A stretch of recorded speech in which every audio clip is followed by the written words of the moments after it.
big in life and something different. But it takes a lot of courage, experiment, and failures to reach to the level you want to be.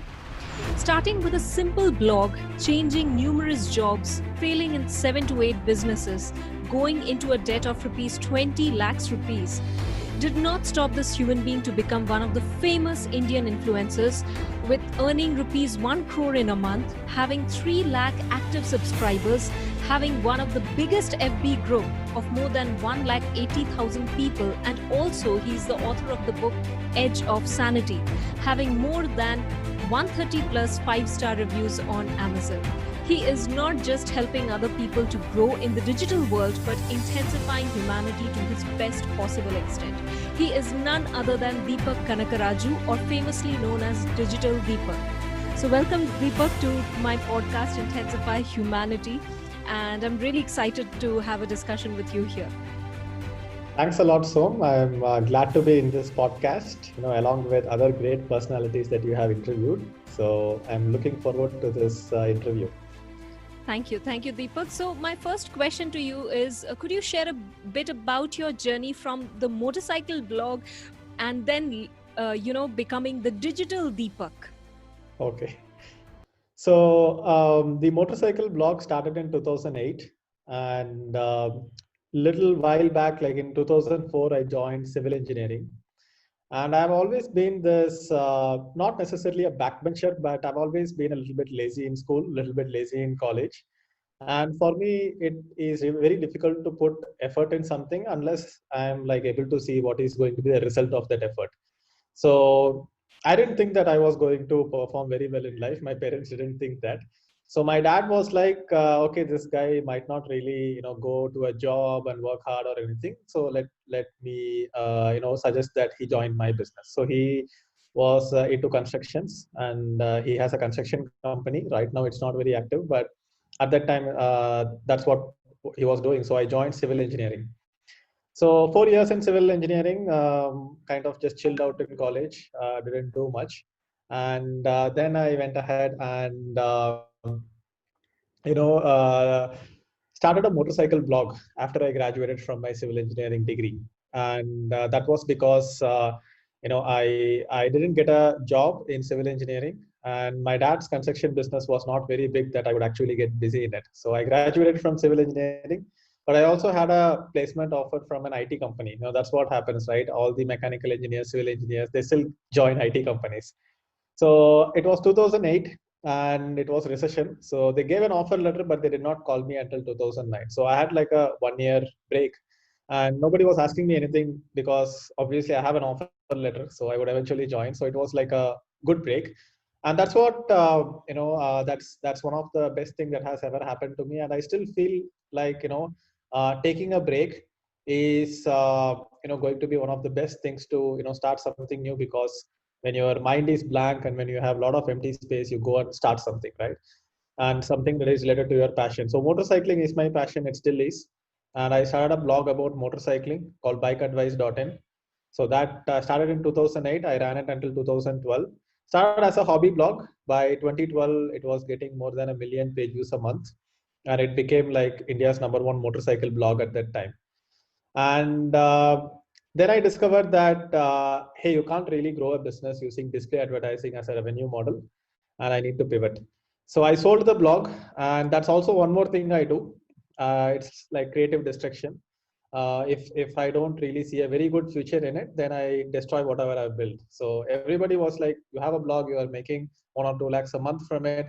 Why are you selling it? I mean, like, okay, but I'm just getting bored. So just, scrape it off and start with a new slate. So I moved from Salem to Bangalore.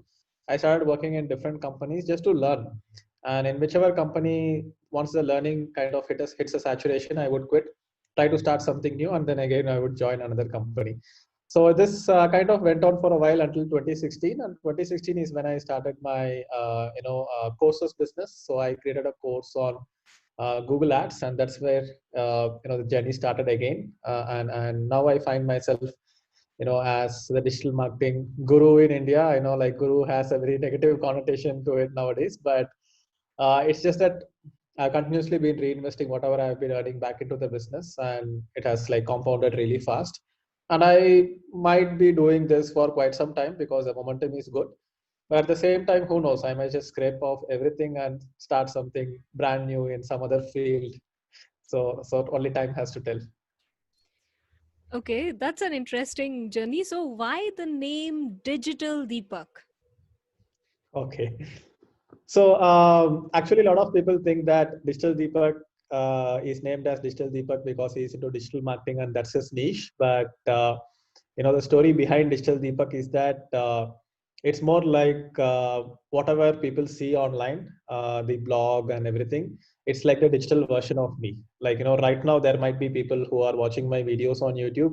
They might be watching my course videos on my learning management system. They might be reading my blog, but I'm not communicating with them directly. It's the impression of me communicating with them, which is a digital impression. So I call it the ghost inside the machine. So I like my ghost in your machine rather. So that's where the digital Deepak word comes from, and that's what like pretty much everybody does. Whoever creates content, puts it in a email sequence or puts it in a blog or put it on YouTube. They are not communicating to the audience. What they have created is communicating to the audience. So that's the digital version of me. That's not them. So that's how I came up with the name Digital Deepak. But also it's like it's rhyming, right? DD is rhyming. So it's like I've learned that a lot of very big brand names, they have a tone to it. They have a rhyme to it. So Coca-Cola, Bed Bath and Beyond. So all this have a rhyme to it. It kind of sticks to the mind a little bit better. So I named it as Digital Deepak DD so that there is a rhyme to it. So that's also one of the reasons. Yeah. Although the name is generic, but the meaning is very deep. I'm sure people might not have known the meaning behind why you chose the name as even, Digital even Deepak. even if I talk about it, people are like they're not like really thinking about it. So but yeah, right now it's just focus on digital marketing, so that works. Yeah, that then it works. Now, yeah, Yeah. people have generic idea that digital marketing, Digital Deepak makes sense. So simple. All right. So in this journey, you have faced a number of challenges, I'm sure. So what are the major challenges that you still remember and want to share here? So I think one of the biggest challenges has always been motivating myself to work. And I think that is one of the biggest challenges almost everyone faces, that they just don't get started. And getting started and getting that momentum going is almost like the previous version of you is not letting you become the new version of you. You just want to stay in the comfort zone. You're not quitting the job. You're not doing something. And if you do something, it can either give you a feedback that it's not working, or it can give you a result which can lead you to the next action, which will motivate you to the next action. And I'm very much against the word hard work. I mean, like, I don't work hard, and I don't push myself. I just can't wrap my head around what hard work is. But I get pulled myself into work. And the way I pull myself into work is that I create commitments which I cannot break. So in fact, the first course that I launched, I had an email list of 25,000 subscribers, and I kept thinking that, hey, I need to launch a course sometime. I need to launch a course sometime, and I never got around to it. So I went ahead and created an outline one day. One fine morning, I was like, okay, this will keep happening. I will never launch a course. Let's go ahead and create an outline, send it to the email list, and do like a pre-order. So I told people that, hey, I will launch this course 10 days later, but now you can pre-order it for 50% off. And my assumption was that if I don't even get 50 orders or 50,000 rupees in revenue, I will cancel the project and refund everyone. If at least 50 people buy, then it's worth it to kind of sit on a weekend, Friday, Saturday, Sunday, get all the videos done and deliver it. So at that time, no learning management system, nothing, just YouTube unlisted videos. I just sent it on an email to them. So that's how I delivered the course. So I went ahead and did the launch, and I ended up making 2.5 lakhs in sales. So then I'm like, there is no other way. I have to sit and create the course. Even if I'm lazy, I have to sit and create, because now if I don't do it, then I will lose the money. Like, I have to refund all the 2.5 lakhs, right? So like, if I tell you that, hey, go and do XYZ, and you will earn 5,000 rupees, versus if I tell you that, hey, if you don't do ABC, I will deduct 5,000 rupees from your bank account, then you will do the ABC, right? So that way, I mean, like, it's basically a hack towards the laziness that is inbuilt in us. and I have been hacking myself into it like over time. Now with the latest program, I'm getting other people to kind of tap into the same hack where I have a program called internship program where people pay me money and they have to complete assignments. They have to learn my lessons and complete assignments. And if they don't complete the assignments, then they don't get their money back. So they are forced to do the assignment. So last minute they will sit and get it done, and that's transforming a lot of people. So that's what I've been doing now. I think that's a very fresh outlook uh, to looking something that is already existing. And this approach, I'm sure it's going to help a lot of people who does not even get started due to laziness, due to procrastination, due to anything. But that's a very, very fresh idea you have given to all the people. So thank you for sharing that. Yeah. Thank you. So India is one of the major countries that's leveling up its game in all sectors, as we all know. So how much important do you think is digital marketing playing a role in the market now?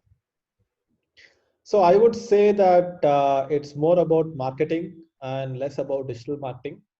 And just like the old quote, which goes like, when the student is ready, the teacher will appear. I say that when the message is ready, the medium will appear. So when people have a very strong message, uh, they can penetrate through any medium.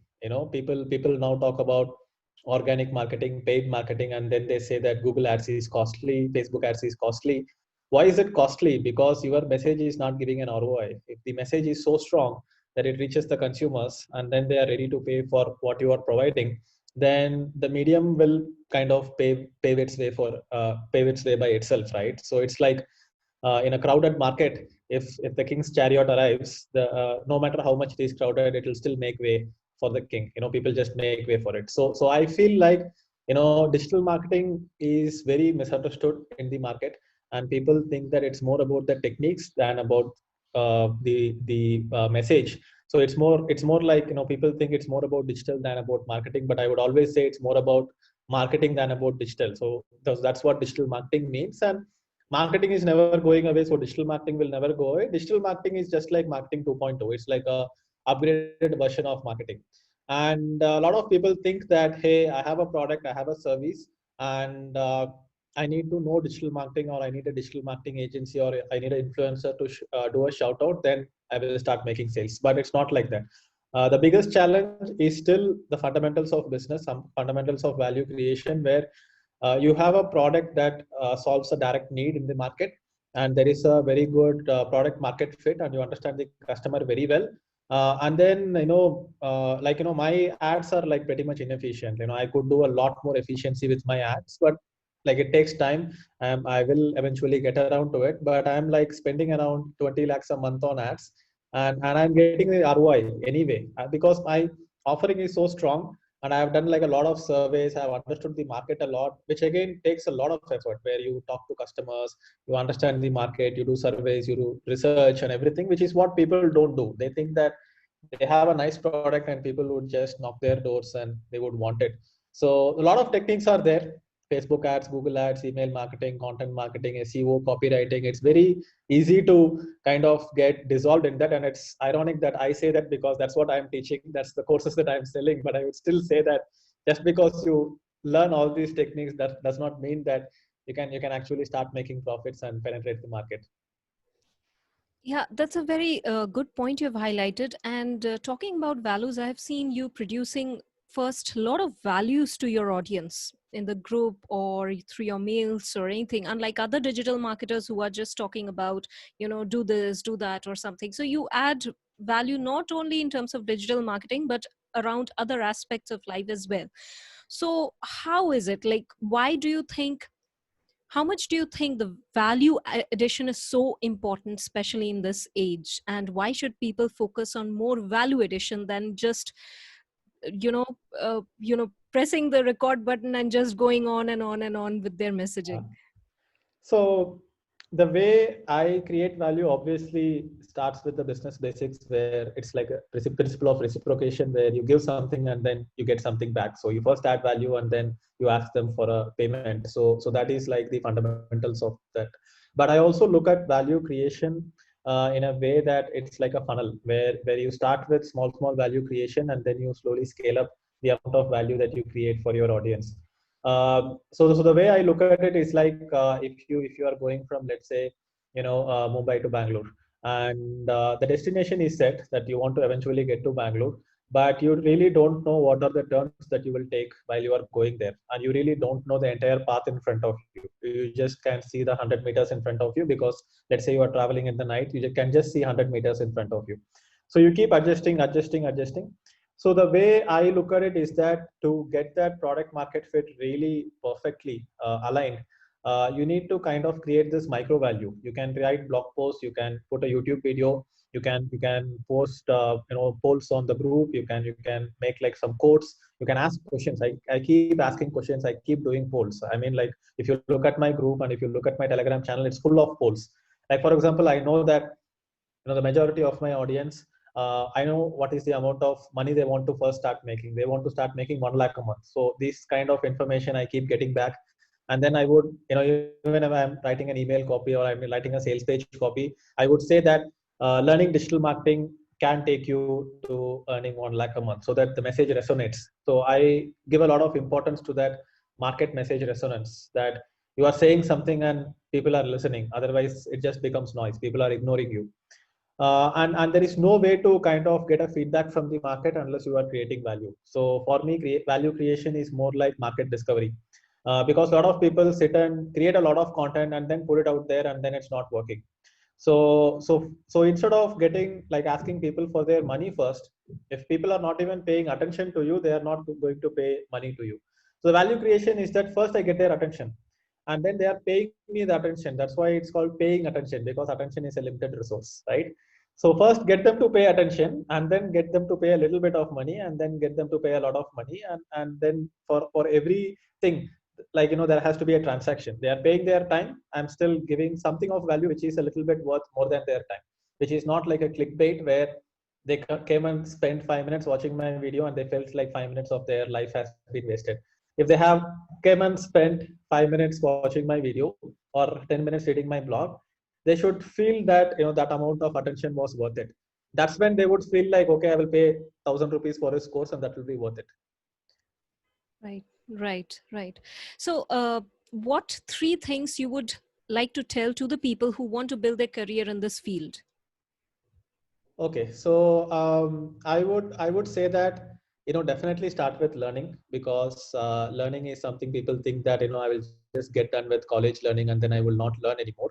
And I have a formula which is 30-30-40. It's like 30% of the time you sit and learn, then 30% of the time you sit and reflect on what you have learned, and then 40% of the time you sit and execute. So if you give like a woodcutter analogy, if a woodcutter continuously, always is trying to cut a tree, then his axe will get blunt, and he will not be very efficient in cutting the tree. And also there might be a chance that he is cutting the wrong tree at the wrong edge of the forest, because there might be better trees which are more valuable. So if you are not learning, then you are not sharpening your axe. So you need to sharpen your axe. But there are also people who keep learning, don't actually go out and implement, which means that you have like a very sharp axe, but you are not using to cut the tree. And there are people who have a sharp axe and they also spend enough time cutting the tree, but they might be cutting the wrong tree. So my That's a advice is, fantastic analogy. I'm sure everyone will remember this.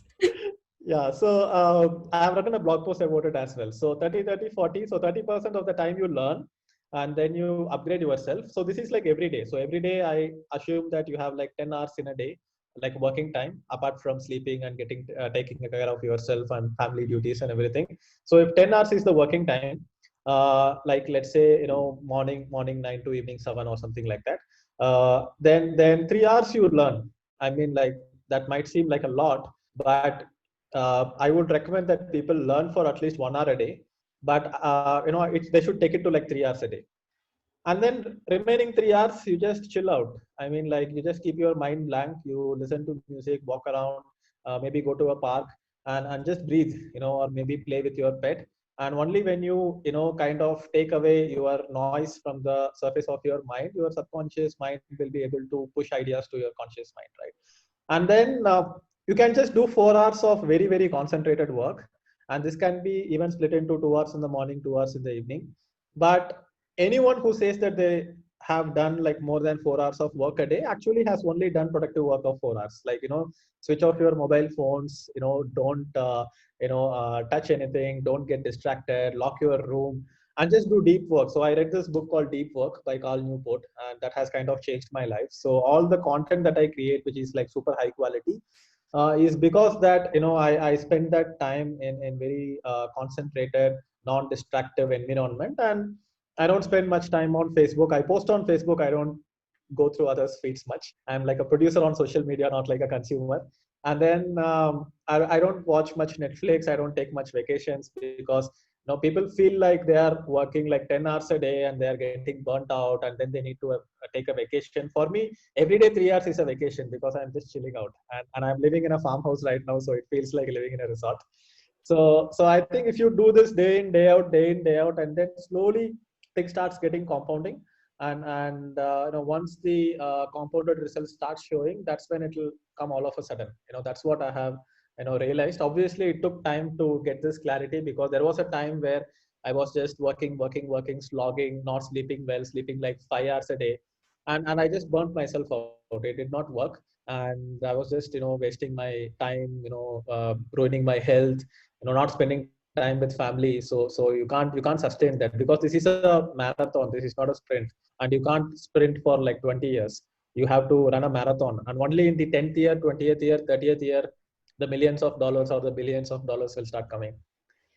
I agree to this point very much because when I saw that Bill Gates, routine, he keeps 1 week that is known as his think Think week. week. Think week, Yes. yeah, and it's so productive. Like he cuts out from the rest of the world and he just don't do any work at that time. He just takes his book, he just spends time, he plays cards and all these things. So yeah, this is very productive because every time you need to renew your fuel every time. So this is a Yes. very good suggestion that you have given in. So yeah, that will help lots of people, I'm sure. Yes. So coming in a different aspect, so what are your hobbies or what do you do when you're free? I have tried doing a lot of hobbies. I used to play badminton a lot before the lockdown. I do swimming every day. I'm fortunate to have a swimming pool at my house, which is not like a fancy swimming pool, but it was like an old tank where we put like the tiles, and it's kind of modified into a swimming pool. So that's the best form of exercise that I do right now. It kind of keeps me fresh, keeps me fit. But not really a hobby, but because it's not a sport, right? But I have tried playing guitar, learned a little bit, then I didn't take it much forward. Riding bikes is definitely a hobby, but that is also not a lot right now. But until recently, until I have struck this balance of 30, 30, 40, 3 hours, 3 hours, 4 hours, I always felt like I needed a hobby because I needed a time out. But now, working is my hobby, reading books is my hobby. And it kind of, it's so balanced because when I am doing a hobby, and when I have such large goals, it feels like, hey, what am I doing? By this time I could be sitting and doing something which will take me a little bit forward in my goals. It's important to have hobbies, but not too much into it. Working is my hobby, reading books is my hobby, and taking things forward is my hobby. Okay, yeah, that makes sense now. So you also have written your book, Edge of Sanity. Tell us about the book. Like, who is it for, and what we can expect from the book? So anyone who is starting a business from scratch or thinking about starting a business should read it. And I have spoken about very practical things and some of the things that I burnt my fingers myself. And things like, there is no such thing as a great idea. People keep talking about it. So I write like one chapter about it. I've written one chapter about how you should fall in love with your idea, but you should also learn to fall out of love with your idea. Because when you are in love with it, you should be like deeply passionate about it. But once you know that, that's not the thing that is like the ultimate thing, and you learned that, maybe this is not the thing, you should also like completely disconnect and fall out of it. When you disconnect, you should be like ruthless with it. You just need to look forward with it. So a lot of people marry an idea, and then they try to make it work even if the market is giving a feedback that it's not working. So that kind of depth is important, but at the same time disconnection is important. So I talk about that. I've also spoken about why you should never hire your friends or family in a startup, if having a co-founder is required or not, when you don't need a co-founder, and all those things. And again, I think one of the reasons this book was well received was that I whatever I do, it's on a get feedback and align everything according to it kind of method. So most of the people who buy books read only 20% of the book anyway. And what I've done is that, so this was a collection of like 35 chapters, which was also written as 35 separate blog posts on my blog. And I did a survey among my audience and asked them, please vote for the top blog posts. And I also looked at the comment on each of these blog posts, like which blog post was like having the highest comment. So I knew that what is like the top 7 chapters of the 35 chapters. So then I basically aligned all the chapters based on which chapter was the well received one, then the next one, then the next one, then the next one. And by That's the a end of the book, smart way of doing it, and that's really workable. And some of the points that you mentioned, I'm sure a lot of people will be eager to know what to do in that case, like hiring friends and family, then marrying your idea. So these are something that people really fall on and yes, get hurt once they are into them. yes, So I'm yes, sure people will enjoy reading your book. yes, yes. Yeah, and congratulations, it has received more than 135-star reviews and ratings on Amazon, so it's really And I great. think it Awesome. has sold more than 10,000 copies as of now. Oh, So awesome. Congratulations to that. thank you. Awesome. So what is your favorite book? Okay. So my favorite work would definitely be deep work, because in a very distracted environment, I was like, okay, this is the way you have to work. And Sapiens is also a very good book. Kind of helped me learn about the science of religion. I mean, like that's a very conflicting two words in the same sentence. But Okay. why did religion start? What is the purpose of religion, and how the human species works, the evolution of humans. I think everybody should read it. It kind of also helped me with my personal branding journey on understanding how the logos, the brand that we build, everything is like a shared myth, which is just living in the shared imagination of people. So some fundamental concepts like that I picked up from Sapiens. I definitely love this book called 48 Laws of Power. And that book falling in the wrong hands can create a lot of damage. But it kind of talks That's about an very practical amazing stuff. book. Yeah. Yes, Robert Greene. And it's like a combination of all these books, which kind of gives me perspective. I like to be like a generalist when it comes to reading all these books. I like to, and I also like to read very controversial things which are controversial to my beliefs. Otherwise you are not growing unless like if you have always believed in certain things, and if you are always staying in that belief, then you're not growing. So if you are like anti-feminist, then go and read a book on feminism. If you are more like socialist, go and read a book on capitalism. If you're a capitalist, go and read a book on how socialist economics work. And I think those things are like extremely important. And yeah, one more book which I think kind of takes the top list in my collection is Economics 101, which is a very good book on understanding how money works, how inflation works, how debt creates money. And I mean, like without having a basic understanding of that, I think it's very difficult to succeed in business. This is one thing I've learned from you and noticed a very good thing about you. You never become complacent with whatever you are doing, or even if you're doing, you just jump onto the uncomfortable zone again. So be it in terms of your actions, in terms of your thoughts, in terms of whatever you are doing or whatever it is, you always try to be in the uncomfortable zone, which people fear about. Like, people will never leave their comfort zone, so that's why they remain where they are and still crib, still cry about it. But there's a very good thing about you. So keep it up and keep going like this, because that Yes, is what makes you grow each and every day. So that's a yes, really great yes. thing. Yeah. In fact, I would like to talk about this because I wrote a blog post about it, which was very well received. I wrote a blog post called "Why Your Failure Is Inevitable," and it's like unless it's like you are going in an elevator up, which is coming down. That's how the world is. Wow, that's a okay. Please continue. So if you continuously keep pushing yourself forward, you can remain static. At least you won't go down. But again, if you put like a little bit of more effort to actually keep going up at any point in time, even at this point in time, I have this big of a list and everything. If I get complacent a little bit, then there will be someone else who would kind of take the position in the market, right? And kind of staying in the market and kind of, I wouldn't say that I'm the number one digital marketer in India, but I personally don't know anyone who has a larger following or a larger email list as much as I have right now. And it just takes, if there is like 6 months, I just take a vacation and I don't work for 6 months, then somebody else is going to, take that. Unless I find out that I'm in the wrong elevator, then I don't mind, changing the elevators. But until I think that, that I'm here, because the failure is always, just around the corner. Once you stop fighting it, it's going to come and attack you. So it's inevitable. Once you think that success is inevitable, then that's when you fail.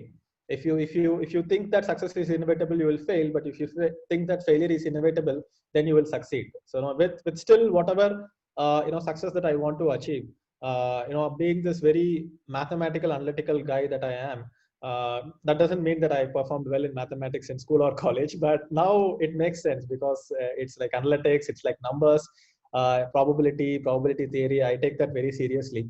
And it's like when you look at the numbers, when you look at how you are basically moving forward. So I would say that for all the goals that I want to achieve in my life, there is like a 2% chance, and by next year I try to increase it to 4%. And whatever work that I do, it's just increasing the amount of percentage chance that I have. Like for example, right now, you can pretty confidently say that this podcast interview will at least get like a certain number of views in your channel, because you have already reached that stage. You can predict that, hey, this is definitely going to come.